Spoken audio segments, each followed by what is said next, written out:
अस्सलामुअलैकुम, मैं हूं शेर मुजाहिद क्रिकेट शहंशाह एक नई वीडियो के साथ आपकी खिदमत में हाजिर हूं। तो जी, आज पाकिस्तान और ऑस्ट्रेलिया के दरमियान जो मैच खेला गया, काफ़ी सारी उम्मीदें वाबस्ता थीं पाकिस्तानी टीम से कि पाकिस्तान आज का मैच जीत के अपना सेमीफाइनल का जो रास्ता है उसको आसान करेगी। लेकिन बदकिस्मती से जो स्टार्ट ऑस्ट्रेलियन बैट्समैन ने लिया उसने बुरी तरीके से पाकिस्तान की मोमेंटम को डाउन किया। लेकिन फिर भी बहरहाल पाकिस्तान ने काफ़ी अच्छा कमबैक किया था अपने लेटर ऑन 30 ओवर्स के बाद। लेकिन शाहिनशाह अफरीदी ने भी उसमें 5 विकेट्स हासिल की, जिन्होंने अपनी खोई हुई फॉर्म उसके अंदर हासिल की। लेकिन इसके लिए काफ़ी नहीं था। पाकिस्तान एक लम्हे जब टारगेट चेस करने की तरफ जा रहा था तो ऐसा लग रहा था कि शायद हम इस टारगेट को चेस कर लेंगे। इमामुल हक अब्दुल्ला शफीक ने बहुत अच्छा ओपनिंग स्टैंड हमें दिया, लेकिन उसके बावजूद फिर वंस अगेन हम उसी पार्टिकुलर जगह पर आके फंस गए जहाँ पे हम पिछले मैचेस में भी फंसते आए हैं। बाबर आजम की परफॉर्मेंस खासतौर पर चेजिंग करते वक्त फिर से एक सवाल निशान बन के रह गई है। खासतौर पर उनकी कैप्टनसी के स्किल्स, जब वो कप्तानी कर रहे होते हैं खासतौर पर बॉलिंग के टाइम, तो उनके काफ़ी सारे फैसले ऐसे होते हैं जिसकी वजह से पाकिस्तान को काफ़ी नुकसान उठाना पड़ते हैं। वो हमने आज के मैच में भी देखे। कुछ ड्रॉप कैचेस हुए जिसकी वजह से प्रेशर बिल्डअप होता है, लेकिन कुछ फैसले बाबर आजम के ऐसे होते हैं जिनकी वजह से फील्डिंग में हमें माजी में काफ़ी सारी मुश्किलात का सामना करना पड़ा है। एक तो मुद्दा सबसे पहले यही है कि बाबर आजम एक अच्छे बैट्समैन तो ज़रूर हैं लेकिन अच्छे कैप्टन नहीं है। ये पॉइंट हमें समझने की ज़रूरत है। बाबर आजम के कैप्टनसी स्किल्स से काफ़ी कदरे बेहतर जो कैप्टनसी स्किल्स हैं वो शाहिनशाह अफरीदी और मोहम्मद रिजवान के अंदर मौजूद हैं। लेकिन हमने बाबर आजम को कैप्टनसी दी हुई है, लेकिन उनकी जो स्किल्स हैं वो प्रॉपर नहीं है, जिसकी वजह से उनकी बैटिंग भी काफ़ी इफेक्ट पड़ रही है। अब बात कर लेते हैं कंपैरिजन की। जी, जो हम कंपैरिजन करते हैं बाबर आजम का और विराट कोहली का। विराट कोहली, एक दिन पहले की बात है, विराट कोहली को आपने देखा होगा कि वो चेस करते हुआ किस तरह अपनी परफॉर्मेंस देते हैं और किस तरह अपनी टीम को from the start till two and किस तरीके से वो निकाल के लेके जाते हैं। ये विराट कोहली की एक मिसाल है। Great of all time batsman Virat Kohli ने कल भी बड़ी अच्छी इनिंग्स खेली बांग्लादेश के अगेंस्ट और अपनी सेंचुरी मुकम्मल करके उन्होंने अपनी टीम को जितवाया। इसी तरह की कुछ सिमिलर इनिंग हम देखने की कोशिश करते हैं बाबर आजम के बल्ले से कि जी बाबर आजम भी इस तरह की अब कंपैरिजन जब हम बाबर आजम का विराट कोहली से कर रहे हैं, दी ग्रेट विराट कोहली से, और बाबर आजम को जब हम कंपैरिजन करते हैं तो बाबर आजम की ऐसी इनिंग्स मैंने आज तक नहीं देखी कि उन्होंने ऐसी इनिंग खेली हो कि पाकिस्तान को उन्होंने प्रेशर सिचुएशन से निकाल के पाकिस्तान को जीत दिलाई हो। अक्सर मैंने यही देखा जब भी इस तरह की हम पोजीशन के अंदर होते हैं जहां पे हमें एक बड़ा टारगेट चेज करना होता है, जहां पे हमें अपने नंबर 1 ओडीआई बैट्समैन की जरूरत होती है कि जी वो परफॉर्म करेगा और हमें मुश्किलात से निकाल के आगे लेके जाएगा। ऐसे टाइम के ऊपर बाबर आजम वही सिमिलर अंदाज में आउट हो जाते हैं, प्रेशर हैंडल नहीं कर पाते। एक तो कैप्टनसी का प्रेशर की वजह से वो बहुत ज्यादा दबाव का शिकार है। उसके बाद देन जो चेज करते हुए उनके ऊपर प्रेशर होता है, उनकी बॉडी लैंग्वेज अलग से जाहिर हो रही होती है, उनसे चेज ही नहीं हो पाता टारगेट, या तो वो बहुत ज्यादा डॉट्स खेलते हैं और जब वो हिट करने के लिए जाते हैं तो ऐसी खराब शॉट मारते हैं जिसमें वो बॉलर को इजीली विकेट देते हैं। अगर आज की भी विकेट देखी जाए तो एडम जम्बा की वो बॉल कोई इतनी अच्छी बॉल नहीं थी, लेकिन एडम जम्बा का अकाउंट उन्होंने जो खोला फिर उसके बाद एडम जम्बा ने जो मोमेंटम पकड़ा उसके बाद आपने सब कुछ देखा। और आज का जो मैच था, अब्दुल्ला शफीक और इमामुल हक की काफ़ी अच्छी बैटिंग के बाद एक लम्हे हम काफ़ी अच्छे स्ट्राइक रेट से जा रहे थे और एक ऐसे मकाम पे आ गए थे कि जहां से हम ये समझ रहे थे कि आखिरी के 10 ओवर में हमारे पास 100 रन भी करने हो ना तो शायद हम इफ्तिखार की मौजूदगी में और रिजवान अगर अपनी इनिंग को आगे ले आते तो हम कर लेते। तो लेकिन मैच का आज जो टर्निंग पॉइंट साबित हुआ है वो साबित हुआ इफ्तिखार अहमद की जो विकेट हुई। इफ्तिखार अहमद की जो विकेट थी, काफ़ी अच्छी हिटिंग उन्होंने की और उन्होंने प्रेशर क्रिएट कर दिया था ऑस्ट्रेलिया के ऊपर। लेकिन जो उनकी विकेट बैड लग रहा, पैड पहले लग गया, पैड पहले लगने की वजह से एलबीडब्ल्यू का डिसीजन जो था रिव्यू का, ऑस्ट्रेलिया ने रिव्यू लिया और अनलकी रहे, अच्छी इनिंग खेलते हुए आउट हो गए। और वहां वो जो एक लम्हा था ना वो था टर्निंग पॉइंट आज के मैच का, जहां इफ्तिखार अहमद की विकेट गई है। उसके बाद ऑस्ट्रेलिया के कैप्टन की पैट कमिंस की काफ़ी अच्छी स्ट्रेटेजी थी। उन्होंने वापस एडम जम्बा और जोश हेजलवुड को लगाया और वो जो 5 ओवर्स इफ्तिखार के आउट होने के बाद उन्होंने किए हैं उसके अंदर मुसलसल हमने विकेट्स ड्रॉप की। बार बार यही हो रहा था, हम एक अच्छी पार्टनरशिप बिल्डअप कर रहे थे 30-40-50 रन की, उसके बाद फिर एकदम सऊद शकील आउट हुआ, फिर प्रेशर क्रिएट हुआ। देन उसके बाद इफ्तिखार के साथ थोड़ा सा सेट हम हुए, फिर इफ्तिखार की विकेट गिरी, उसके बाद प्रेशर क्रिएट हुआ।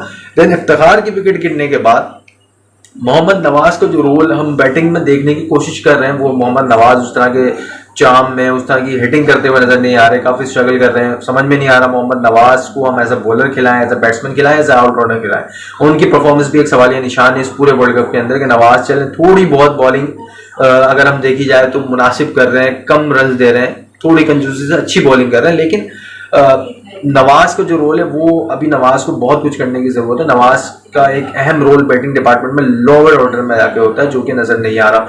उसके बाद फिर उसामा मीर ने चले, पहला डेब्यू मैच था, कैच ड्रॉप करने के बाद अंडर प्रेशर थे, थोड़े से रन पड़े, लेकिन अच्छी ठीक है, आपने अच्छी बॉलिंग फील्डिंग में आपने थोड़ा सा कैच ड्रॉप किया, लेकिन उसके बाद उन्होंने थोड़ी अच्छी बॉलिंग की, थोड़े से महंगे रहे, लेकिन मैं समझता हूँ अगर हम उनको प्रॉपर चांस दें तो हम उनसे काफ़ी फ़ायदा आगे उठा सकते हैं। तो बात दरअसल यही थी कि जब हम इफ्तिखार की विकेट जो गिरी है उसके बाद जो हमने मोमेंटम लूज़ किया और जो प्रेशर क्रिएट हुआ इफ्तिखार की विकेट गिरने के बाद, वो एक टर्निंग पॉइंट था।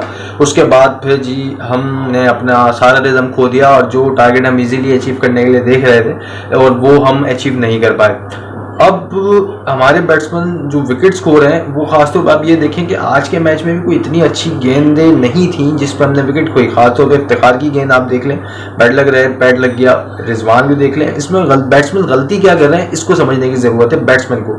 ये काम है हमारे कोचेस का, हमारे मेंटोर का, जो भी स्क्वाड के साथ हैं जो उनको समझाते हैं। तो बैट्समैन को खुद भी देखने की जरूरत है, उनका काम है समझाने का कि जो इंडियन की पिचेस हैं इसके ऊपर बॉल अक्सर लो बाउंस होती है, बॉल एकदम ये डैम पिचेस हैं, इसके ऊपर बॉल बाउंस नहीं करती उस तरीके से।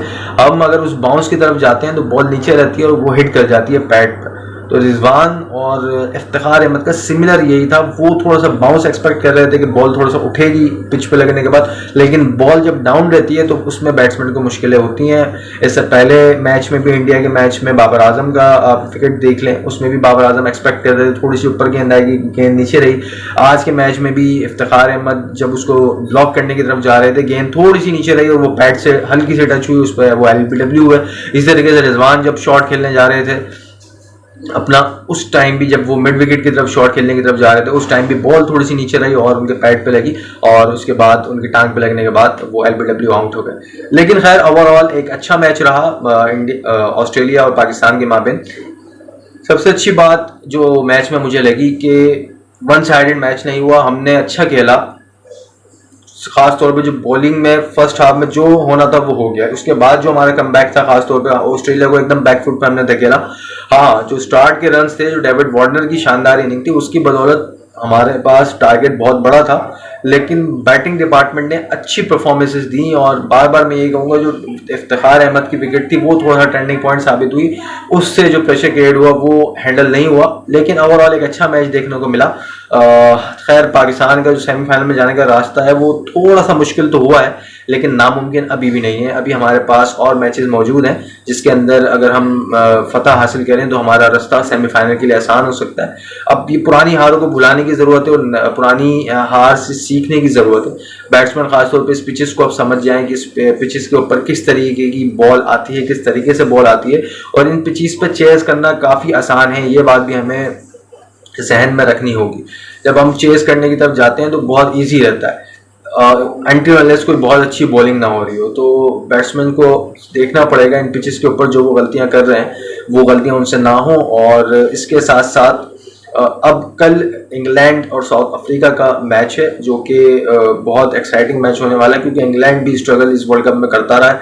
साउथ अफ्रीका नीदरलैंड से शिकस्त खा चुकी है रिसेंटली, तो उनका भी अपना वापस वो रिदम हासिल करने की वो पूरी कोशिश करेंगे। तो वर्ल्ड कप के मैचेस अभी जारी हैं। पाकिस्तान का सफ़र थोड़ा मुश्किल हो चुका है सेमीफाइनल के लिए, लेकिन अभी तक नामुमकिन नहीं है।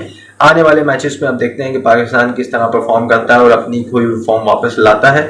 इसी उम्मीद के साथ अभी फिलहाल आज की वीडियो में इतना ही। आगे के मैच के एनालिसिस, वर्ल्ड कप के मैचेस के एनालिसिस आप में हाजिर होते रहेंगे।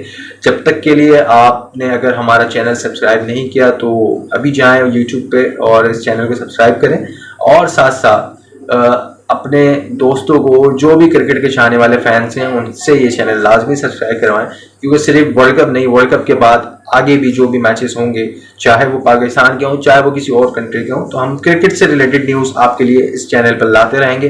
तब तक के लिए देखते रहिए। अल्लाह हाफ़िज़।